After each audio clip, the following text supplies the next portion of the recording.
大家好，欢迎大家来到以色列美角的频道。今天是2025年的10月5号，再过一天，明天就是住棚节了。那我们现在在耶路撒冷的市中心，在我身后的这家咖啡厅，现在正在搭一个住棚。你们可以看到这边有人在做一个小棚子，然后呢，这边有他们等一下要用的一些树叶，这样就可以搭在它的棚子上面。那轻轨站这边非常的热闹，今天其实还是上班日，但是街上已经有许多正在采购的人。所以我们这一集呢，也是要让大家来感受热闹的气氛。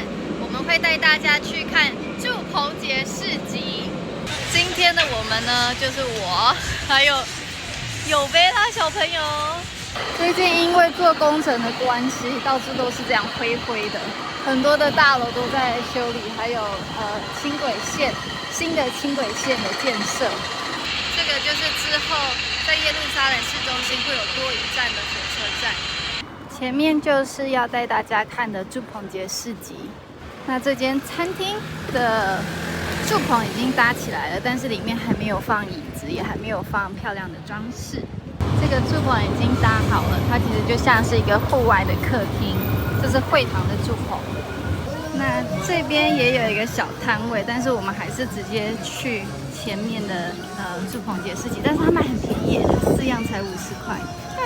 如果大家有看去年的影片的话，应该知道是哪4样东西。不过我们还是再来解释一次好了。住棚节市集的入口呢，就在这个果汁店的旁边。那它是从赎罪日过后就开始有，一直到住棚节开始的那一天，最后一天的价格一定是最便宜的。那我们是倒数第2天，我们来看看大家都买什么样的东西。那这边有很多的摊位，但卖的基本上就是4样东西，再加上装饰品。我们来看一下是哪4样东西。那可能大家会好奇，为什么这么多军人呢？因为在以色列当兵是他们的国民义务，男生女生都是。那当兵的时候，他们也会有户外教学之类的东西，所以你可以看到他们都非常的年轻，这应该就是他们基本训练的一部分。那我们来研究一下，他们都是卖哪4样东西。首先，大家可以看到像柠檬的这个东西叫做香橼，叫做 Ectorobe。然后长的这个是棕榈树叶，叫做 Lulav。然后这里有那个柳树叶，还有香桃木的叶子。香桃木叫做 Hadass， 就是以斯帖的名字。然后柳树枝叫做Arava。香橼贵的话，可能1颗要300块。那我刚刚那个摊位，它的价格从20块到80块都有，大概台币180块到快要750块。像这种长很大很特别的，可能它就会卖比较贵。但是如果它身上有受伤的话，它整个价格就会掉下来。还有这种绿色的，好可爱。他很认真的在看有没有瑕疵。他们都没有标价，你要自己问他卖什么价格。我刚刚听他那个香水柠檬卖100块，社科乐等于台币大概900。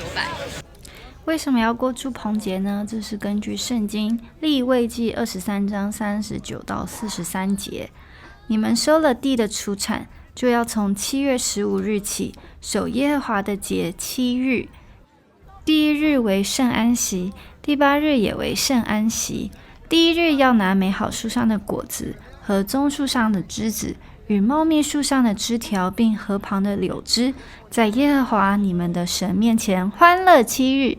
每年7月间，要向耶和华守这节7日，这为你们世世代代永远的定例。你们要住在棚里7日，凡以色列家的人都要住在棚里，好叫你们世世代代知道我领以色列人出埃及地的时候，使他们住在棚里。我是耶和华你们的神。那在以色列文化里面，他们会很认真的去检查他们买的这些4样东西，是因为他们希望能够把最美好的东西带到神的面前。那这边也是很有趣哦，这边是有点像圣诞节，但是就是在住棚节的时候，他们会把这些东西挂在他们的住棚里面，就会有很热闹的样子。为了气氛，不是为了圣经。但是它有一些装饰，它是会写圣经的经文，像是这个不是经文，但是它是关于以色列7样土产是在圣经里面的。然后有一些地方他们会放拉比的东西，像那边就有，那个肯定就不是出自圣经哦。像这个也是拉比嘛，还有那边有大张的拉比。那如果大家在祝棚节的时候来到耶路撒冷，我还蛮推荐来看一下祝棚节市集，因为这样子的文化在其他地方是看不到的。那这一群士兵也离开了祝棚节市集，不知道他们下一站要去哪里看一看。这些人都买到了他们心目中最完美的4样东西。我今天忘记带那个现金，我只有信用卡，所以如果你们要来的话，记得带现金。那祝棚节是上帝规定要在神面前欢乐7天的一个节日，所以你可以感觉得到大家整体的气氛是很快乐的。他行动不方便，也是要带这4样东西回家过节，令人敬佩。我们现在在这间店来看看有什么祝棚节的东西，还有价位如何。那在这边的话，就会比外面的摊位便宜一点点。这里也有水果的东西，就是象征神的供应，因为祝棚节也叫做收藏节。这个可以放在桌子下面，让桌子很热闹。然后这边也还有在卖祝棚，如果还没有买的话，可以赶快在这里买。这个可以买给啾啾，他从小就过祝棚节。这里有更多劳作的东西，可能需要年纪再大一点。那在这7天，以色列人是真的会住在棚子里，如果可以的话，如果不行的话，至少也是要在棚子里面吃饭，所以真的是超级特别的。那下一个影片就会带大家到旧城那边去看以色列人搭的祝棚，其实到处都有了，但是可能到旧城去看会比较有气氛。那如果大家有把影片看到这里的话，我们的商家好朋友 Saks 他又推出了一个新妇预备好了的礼盒。祝棚节跟新妇有什么关系呢？其实我们知道耶稣他第一次来的时间，跟春季的节期逾越节有非常大的一个关联，因为耶稣就是逾越节的羊羔，在逾越节的时候被杀。那耶稣第2次再来就会跟祝棚节有关。那我们知道耶稣再来的时候，就是新郎迎娶新妇的时候，就是我们去赴羔羊婚宴的时候。所以这个礼盒的意义就是在提醒自己，我们也是过祝棚节，跟犹太人一起欢喜，但是我们有一个更大的盼望，就是我们知道弥赛亚他必定再来，然后我们在这个期间，我们就是要预备好自己。